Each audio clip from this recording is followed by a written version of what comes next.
Let's talk Kratos. I think a go-to character for a lot of people playing PlayStation All-Stars for the first time. Kratos from the God of War series has a very strong offensive style in his game. He's really good at dealing with crowds in front and behind to the sides. He's got those wide arcs. Now we have a 2D perspective, so the way that we sort of recreated the sensation of his sort of can deal with all things at all ranges, we gave him sort of a greater than average sort of range that he's able to affect with his chain. So we don't consider Kratos a short range character. He's more probably accurately described as a mid-range character because those blades of chaos can travel so far, further than the average guy who's just dealing with punches and kicks. Kratos, I think one of the things I noticed is he's really good at getting in. He's really good at harassing people. Yeah, once Kratos gets to that mid-range, he does have a really wide arsenal, and the combat grapple it has some interesting properties to it, because not only can it be used to getting close to an opponent, but it can also be used to sort of change places and get to where your opponent just was and send your opponent flying. Luckily for him, he's got some great aerial attacks, and one of my favorite is the Barbarian Hammer. On the ground,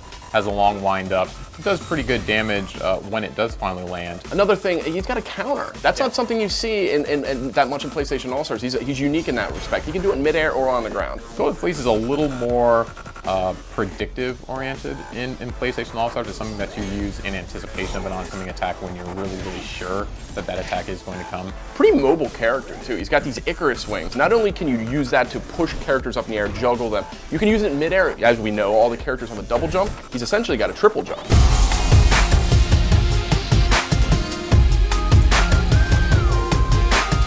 Let's talk about Kratos' supers, because he's got some really unique ways to score points. It does have a bit of wind up on it, so it's not something that you want to fire out necessarily when you're in the combat ball, but if you're just outside of the combat ball and you can get those guys distracted, it's a really good move to capitalize. His level 2 super is much more vertically oriented. One of the few I've seen in PlayStation All-Stars that has this vertical area of effect. By surprise, when you're 3 platforms underneath them, you fire off this level 2 and you catch them all the way at the top. It's a great super in that situation. But that level 3, for me, that is worth investing in. Really hard to get away.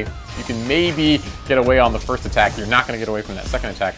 And the sort of limit on how many kills Kratos can get is really based on how good that Kratos is with leveraging that power. It's all about evening the odds and getting those points with supers. So with Kratos, when it comes down to Kratos, what kind of character, what kind of fighting game fan do you think is a good fit for Kratos? Players are going to gravitate towards Kratos, are going to be the ones who like a medium range game, who like a character who has a wide level of functionality, has really cool combos. If you like stringing together combos and looking like you're creating these beautiful sequences of attacks, I think Kratos is going to be the character for you.